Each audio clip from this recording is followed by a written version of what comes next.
Hey, what is up people, my name is Kaustuv, you are watching TechnoBuff channel. In today's video I'm going to talk about the S25 Ultra. Let's see, so let's quickly jump into the specs of the S25 Ultra and see if it is really an upgrade over the predecessor. So last year they had come up with the 6.8 inch Super AMOLED 2X display, that is AMOLED and LTPO, but this time they have gone up with a 6.9 inch, so 0.1 inch upgrade over the previous generation's phone. The resolution is same. Refresh rate is from 1 Hz to 120 Hz, that is the meaning of LTPO display, and peak brightness of 2600 nits, but that you get only in the HDR videos. Processor, if you talk about, last year it was Snapdragon 8 Gen 3 on the S24 Ultra and Exynos variants on the non-Ultra series. So this time they have gone up with Snapdragon 8 Elite, that is the latest, the greatest flagship of Android. And this time all the variants in S25 series has minimum of 12 GB of RAM, so that is a good thing. But the only downside that I saw on the S25 series was with regards to the storage. So 128 GB was not expected. Minimum of 256 GB is required for day-to-day tasks, or even if you see now like we are in 2025, so storage gets full with like in no time, right? This, it is 256 GB, 512 GB and 1 TB of storage. Talk about the camera, I think I'm pretty much impressed here because the 50 megapixel ultra wide sensor is now upgraded. Previously it was, I guess, 12 MP sensor, but now it is 50 megapixel, and it also supports micro shots because it has autofocus, so that is a good thing. Telephoto and the periscope sensors remain same, that is 10 megapixel and 50 megapixel respectively, and the primary sensor is a 200 megapixel wide angle sensor. The front camera is 12 megapixel, that is same as last year's. Now one thing I wanted Samsung to upgrade this year was the battery, because we have silicon carbide battery coming into the picture with massive battery capacities. But unfortunately this time also they have gone with the same battery capacity as last 2 years, I guess. Last 2 to 3 years it has been the same. It is 5000 mAh battery with 45 watt fast charging and 15 watt wireless charging support. If I talk about the design, I am really unhappy with the design because they have gone with a boxier design, which is not at all comfortable to hold it in the hand. So if you talk about the like the sides of the phone, my phone has a curved sides, so it is easier to have a grip of the phone because of the curviness. But here it is a boxier design, so it is quite straight.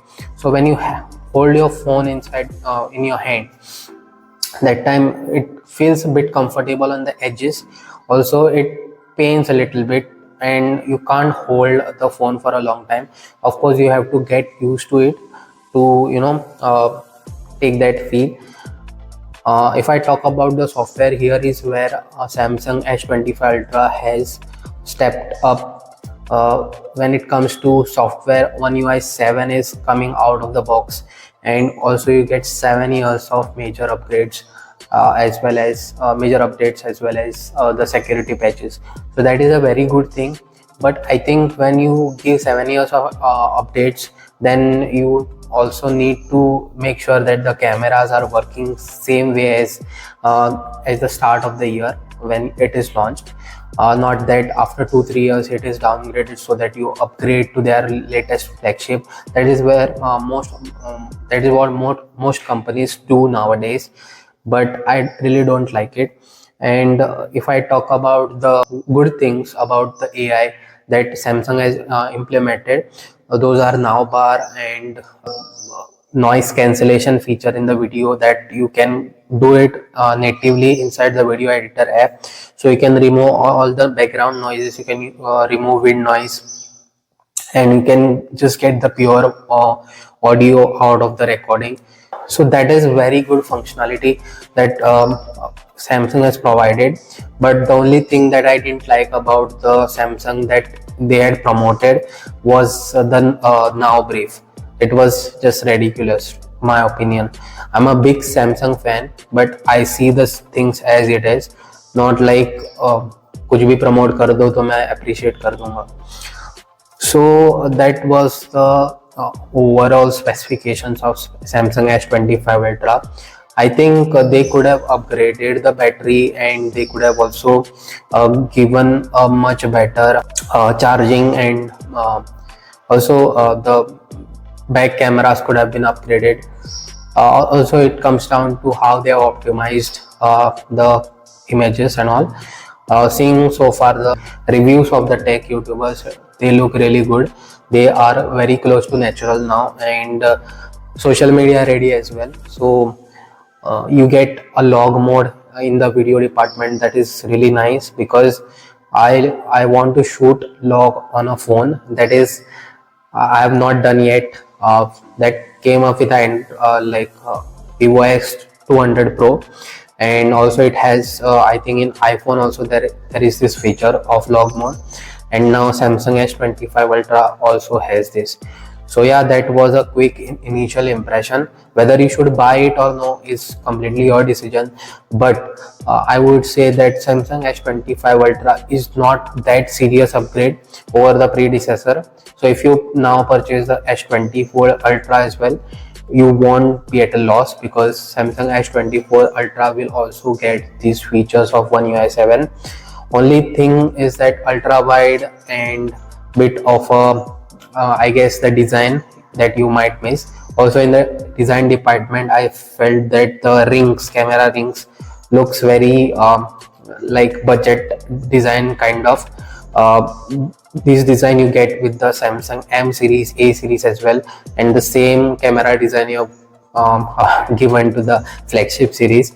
The silver color rings were looking premium, giving premium design to the phone. So I feel that design wise they have not like stepped up this year as well. Compared to last year, it is quite same. In fact, it looks bit dull to me. So yeah, that's pretty much it in this video, guys. I hope you like this video. If you found this video informative, do give it a like, share it with your friends, and subscribe to my channel. I'll see you in the next one. Until then, it's goodbye from Technobuff. Take care.